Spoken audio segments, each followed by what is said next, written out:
Zdravo, jaz sem Anže in to je podcast Tehnična podpora o tehnologiji in podobnih temah. No, sem nekaj novega probal, ni bilo dobro, pejmo naprej.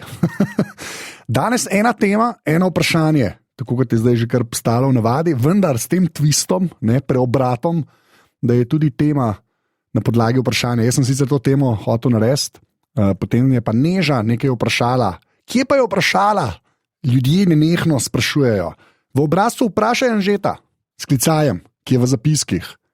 Pejte v zapiske, kliknite, vprašajte. Jaz potem odgovorim. To tako nekako deluje. No, zdaj pa pojmo na temo, oziroma vprašanje, bom kar prebral, kar je Neža napisala. Berem članek o Telegramu na MMC in me je izbegalo, da Francija zahteva moderacijo vsebine oziroma lastniku očitajo pomanjkanje le-te. Glede na to, da je, koliko razumem, to aplikacija za šifrirane pogovore, se vsa vsebina v vseh drugih aplikacijah moderira, vprašaj. To, da je na Instagramu vse prebrano, v narekovajih mi je jasno, ni mi pa jasno, kako potem deluje naprimer signal oziroma zakaj je signal ok, če Telegram ni. Nekako sem Telegram in signal smatrala za konkurenta, poševnica, podobni si aplikaciji. Hvala za super podcast, klicaj, Neža. In napisala je tudi živijo Anže s klicajem. Brav Neža.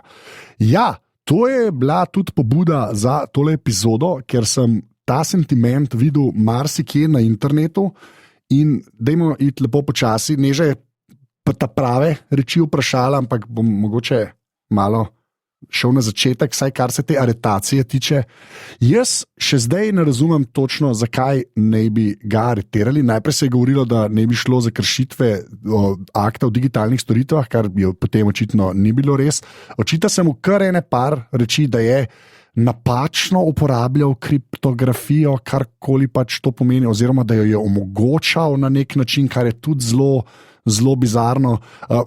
Tisto, kar hočem povedati, res se premalo ve, zakaj točno je bil Pavel Durov, on je soustanovitelj Telegrama, to je aplikacija za sporočanje, ki je tudi malo več kot to, o tem malo več kasneje. In ja, je bil aretiran v Franciji, ker ima francosko državljanstvo in pa državljanstvo Združenih arabskih emiratov in so ga zdaj v Franciji aretirali, očitajo mi nekaj, čez nekaj časa bomo najbolj izvedeli točno kaj. Jaz se s to aretacijo ne bi toliko obadal, mogoče samo na koncu, kaj lahko to pomeni za naprej. Tisto, kar je mene zmotilo in kar je tudi Neža zaznala, je, da je v večini medijev pač nekako bilo kar samoumevno, da se o Telegramu govori kot o nekem aplikaciji za varno sporočanje, oziroma za aplikacijo, ki je tako narejena, da karkoli tam pišeš, nihče ne more do tega, razen tisti, ki si mu poslal reči. Tako nekako kot signal, ki veste, da ga jaz v tem podcastu večkrat hvalim. No, Telegram ni to. Jaz sem to sicer nekako vedel, že dolgo nazaj, ko sem primerjal te reči. Seveda je tudi to zelo pavšalno rečeno, ker Telegram načeloma omogoča šifrirane pogovore, ampak samo ena na ena. Zdaj pa dajmo to nekako iti lepo po vrsti.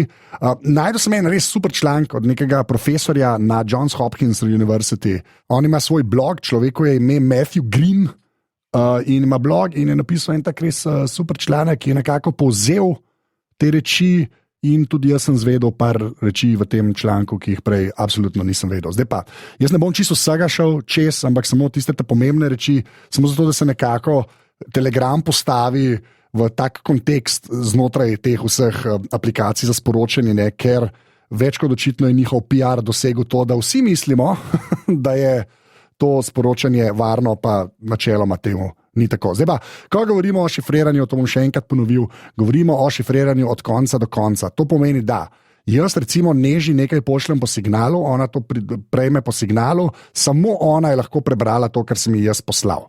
Nihče drug do tega ne pride. Seveda zdaj potem vsi, ki imajo vsaj nekaj folije na glavi, reči, aha, nedvomno ima CIA nek ključ, kjer lahko pride do teh pogovorov. Ne, res nimajo. Zdaj, kako vemo, da to nimajo?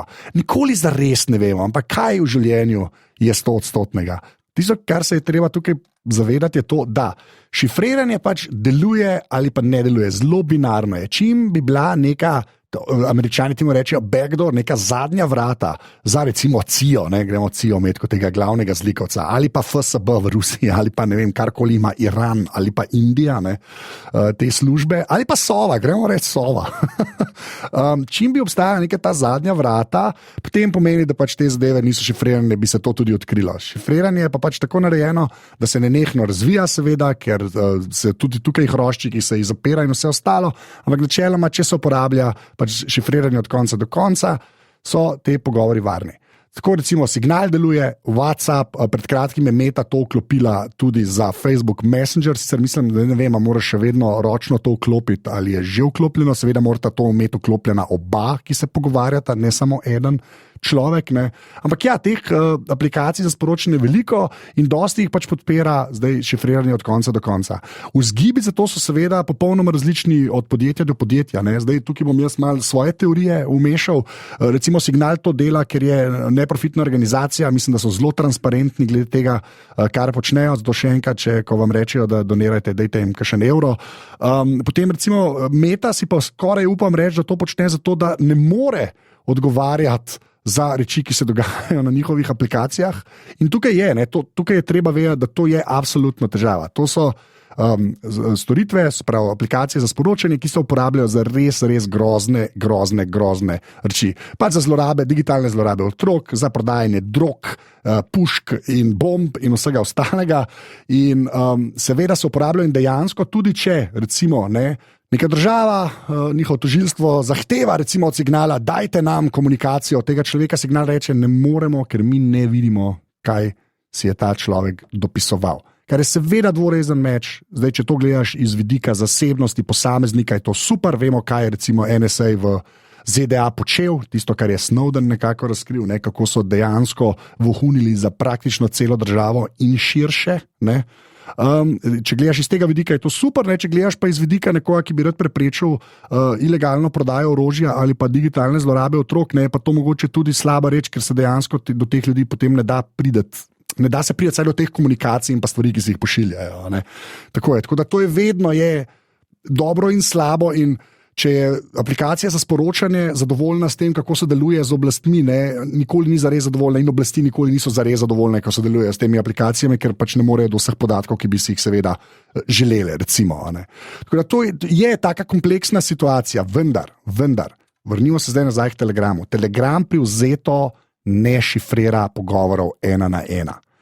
Telegram je tudi narejen nekako tako veliko družabno mreže, ker ta Pavel Durov, ki je bil areteran, je bil ustanovitelj tudi VK, Maga, tako je, ta Facebook klon v Rusiji in je potem zbežal iz Rusije, zato ker ni hotel dati podatkov, in nekako je nekako borec za zasebnost in vse ostalo. Ampak tisto, kar je treba vedeti o Telegramu, da pač privzeto res ne šifrira. Ko so tam te kanali, to je bolj Discord, tako bom rekel. Tam ni nič šifrirano. Obstaja funkcionalnost, ki se reče Secure Chats v Telegramu, ki jo morata oba, se pravi, vklopiti, se pravi, dva, ki se hočeta pogovarjati, oziroma lahko jo eno klopi, ampak tisto, kar jaz resmo nisem vedel, pa je ta profesor iz Johns Hopkins University, to raje rečem, se zelo dobro sliši, je napisal, da ta protokol, ki naj bi ga Telegram uporabljal nazadnje, zahteva to, da recimo jaz Neži hočem po Telegramu poslati ta secret chat, in takrat, ko jaz to vklopim, mora Neža biti online, spravi, mora biti povezana v splet, da se to sploh začne. In potem imaš dejansko varen pogovor, sicer po nekih, če sem prav razumel, protokolih oziroma sistemih, ki niso tako transparentno predstavljeni, kot mogoče pri kakšni drugi aplikaciji za sporočanje, ampak ja, Telegram res ni to, ko rečemo, to je pa aplikacija za varno sporočanje. To je pač dejstvo.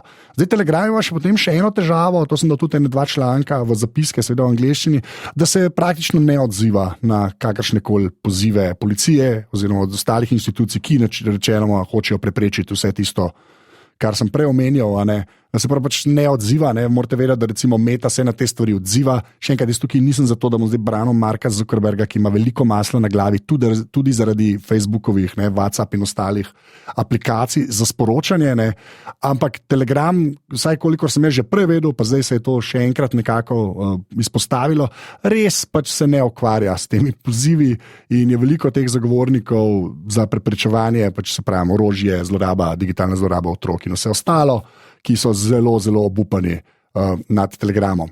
Hkrati pa vseeno povedal, da to ne pomeni zdaj, da pa se kar splača aretirati ustanovitelje teh podjetij oziroma šefe teh podjetij, ker to lahko pomeni kar tak bizaren precedens za prihodnost, ker še vedno so to nekako platforme, ki jih oni sicer delajo, seveda bi mogli te platforme sodelovati z oblastmi, takrat, ko lahko, bi se moglo neko tako ravnovesje dobro namerno vzpostaviti, pa se dostikrat ne, ampak je to kar tak čuden precedens. In me prav zanima, kaj bo prišlo ven, ko bo prišlo ven v celoti, zakaj točno so ga aretirali. Ne? Ker gre že spet za neke te preiskave, ki so še v teku, ne morejo se ga pokomentirati in potem dajo ven neke take PR sporočila, ne? Francozi, da pogledajte tole pa tole, ki lahko zaobjame praktično vse.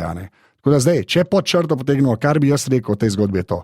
Telegram ni signal ali pa WhatsApp. Okay? Tudi ta človek iz Johns Hopkinsa je potem v iOS zadnji v različici aplikacije probal to vklopiti in mislim, da je treba iti v ene 4 podmenuje, da najdeš to funkcionalnost secret chats in vklopiš. To res ni neka očitna stvar, ki verjamem, da tudi vsi, ki uporabljate Telegram, dvomim, da ste si jo vklopili za kakšne 1-na-1 pogovore. Zdaj vem, da bodo imel nek odziv, jaz sem si jo seveda vklopil. Super, ali je bil človek, ko si ti to vklapljal, dejansko povezan v splet? To je še ena podatek, ki je mogoče zelo zanimiv. Ker če ni bil, te pogovori niso varni. Tako da še enkrat, počrto, Telegram ni aplikacija za varno sporočanje, ta ima seveda zvezdico, ki sem jo razložil. Pavel Durov in celo podjetje Telegram se res ne odziva na kakršne koli pozive oblasti, da bi pomagali pri kakršnih koli problemi so mila beseda, zato ker se na teh platformah dogaja, ne? Ker ostale platforme mogoče malo več sodelujejo in mogoče zato njihovi šefi tudi niso v priporu. In pa zadnja stvar, to varno sporočanje je seveda dvorezen meč. Jaz še vedno mislim, da če to pogledamo iz vidika zasebnosti, so te reči nujne, ker se je skazalo, če pogledamo sploh Ameriko, recimo, ne, kar smo videli vsaj na zahodu, kaj vse lahko država počne oziroma si dovoli, ne, tudi mimo zakonov, da lahko vohuni za lastnimi državljani, se pa ne smemo zatiskati oči, da ko je šifriranje uporabljeno, seveda to uporabljajo tudi ljudje, ki delajo res grozne reči in se na ta način pač dobesedno skrivajo in tam, kjer bi potem ta podjetja lahko pomagala oblastem, ko dobijo sodne naloge in vse ostalo, ko grejo čez cel proces, bi pa lahko ta podjetja dejansko pomagala, kar pa, saj kolikor je bilo meni znano, Telegram absolutno ni počel. Tako, zelo, zelo ostri so pač te kritiki Telegrama, da se s tem res ni ukvarjal. Pa še ena taka rečka, mogoče se poraja vprašanje, pa sej, če je vse šifrirano, kako pa lahko pomagajo? Zdaj, če je pogovor šifriran, je ena reč, ne postajajo pa še ostali podatki, to smo se tudi naučili iz tiste situacije z NSA, meta podatki, kdaj si pošiljal, iz kje si pošiljal, te reči pa ponavadi potem niso šifrirane, ne? Šifrirana je samo vsebina sporočil in včasih to recimo policiji lahko pomaga, da neko osebo nekako poveze z nekim dejanjem, ne? Tako da ne gre zdaj samo za samo vsebino sporočil, ne? Ampak tudi za te meta podatke, ki so okoli, ki lahko pomagajo, ne? Pri boju proti kriminalu, kar se absolutno tam dogaja. Tako da če ste videli to novico, mogoče zdaj malo več veste, tudi jaz sem se marsikaj naučil, ko sem vse tole bral in poslušal. Zdaj gremo pa še na vprašanje, postavljeno v obrazcu, vprašam že, da sklicajem, kje v zapiskih. Pridite tudi v Discord, kjer, naj ponovim, pogovori niso šifrirani. Ker je Discord res veliko bolj podoben Telegramu kot katerikoli drugi aplikaciji. Zdravo, Anže, sklicajem, spoštujem to, Žiga je vprašal. Tole ne bo vprašanje, ampak bolj opažanje s srečnim koncem. Že odkar poslušam Odbito in se daj tehnično podporo, se mi zdi zelo Apple-centrično, da vedno pozivaš k oceni v Apple Podcasts. Sam sem uporabljal Google predvajalnik podcastov, ki, kot sem zgroženo ugotovil, res ne podpira ocenjevanja, res je Žiga. Odkar je Google svoj app opustil sem po tvojem priporočilu presedlal na Pocket Cast, bravo Žiga, sedaj pa še srečni konec, po zadnjem updateu, se pravi po zadnji posodobitvi, podpira ocene in sem stisnil 5 zvezdic tehnični podpori, saj je podcast res super. Hvala, Žiga. Zdaj, jaz nisem to samo zato prebral, da me Žiga lahko pohvali in da dal 5 zvezdnic v Pocket Casts, to bom kar odpustil v Pocket Casts, ampak bolj zato, ker res ta, mogoče Apple-centričnost, sploh v svetu podcastov včasih zgleda zelo nadležna, ne? Mogoče se je zdaj nekako urinil tudi Spotify, to je treba povedati, ampak morate vedeti, da Apple imenik podcastov, to sem že parkrat omenil, je res največji. Jaz zato tudi tam rečem za ocene, ker je zelo velika verjetnost, da bo kar veliko ljudi tam potem našlo ta podcast. Ne. Enako zdaj lahko rečem, mogoče za YouTube, če se bo to v pravo smer razvijalo, ne, ker so zdaj, ko je Google Podcast ugasnil vse reči v YouTubu, tudi tehnična podpora. Val 202 ima ta kanal, ki se mu reče Val 202 podcasti in tja meče čisto vse podcaste Vala 202. Zakaj to vem? Ker sem jaz to postavil, ta kanal. Zato to vem. Tako da bom dal še to v zapiske. In pa tako, kot je Žiga rekel, dajte 5 zvezdic v Apple Podcasts, v Spotifyju, v Pocket Casts, tehnični podpori. Najlepša hvala, ker res pomaga. Pa lahko tudi kakšno oceno napišete v Apple Podcast. Pa sem še to omenil. Sicer pa ja, hvala, ker poslušate, hvala, ker ste poslušali, hvala, ker boste poslušali. To je bila še ena epizoda tehnične podpore. Dajte kakšno vprašanje v vprašanje Anžeta. In pa pridite v Discord, kjer je fajn, ni pa šifrirano. To je dober slogan. Za Discord, pa za Telegram. Za Telegram reči, da je fajn. Ja, vse sem vse povedal. Do naslednjič. Čau.